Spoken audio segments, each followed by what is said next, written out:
Republik Indonesia tahun 1945. Pembukaan bahwa sesungguhnya kemerdekaan itu ialah hak segala bangsa, dan oleh sebab itu maka penjajahan di atas dunia harus dihapuskan karena tidak sesuai dengan pri kemanusiaan dan pri keadilan.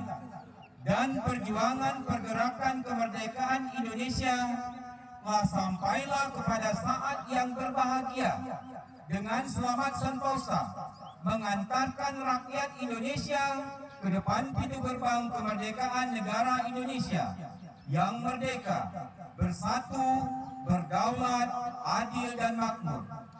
Atas berkat rahmat Allah yang Maha Kuasa dan dengan didorong oleh keinginan luhur supaya berkehidupan kebangsaan yang bebas, maka rakyat Indonesia menyatakan dengan ini kemerdekaannya.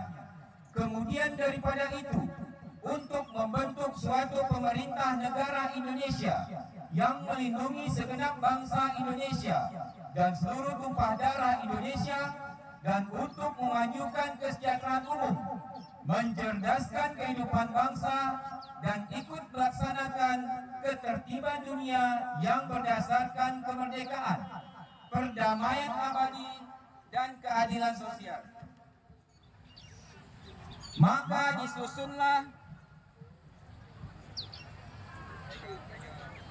disusunlah kemerdekaan kebangsaan Indonesia itu dalam suatu undang-undang negara Indonesia yang terbentuk dalam suatu susunan negara Republik Indonesia yang berkedaulatan rakyat dengan berdasar kepada ketuhanan yang Maha Esa, kemanusiaan yang adil dan beradab, persatuan Indonesia, dan kerakyatan yang dipimpin oleh hikmat kebijaksanaan dalam permusyawaratan perwakilan, serta dengan mewujudkan suatu keadilan sosial bagi seluruh rakyat Indonesia.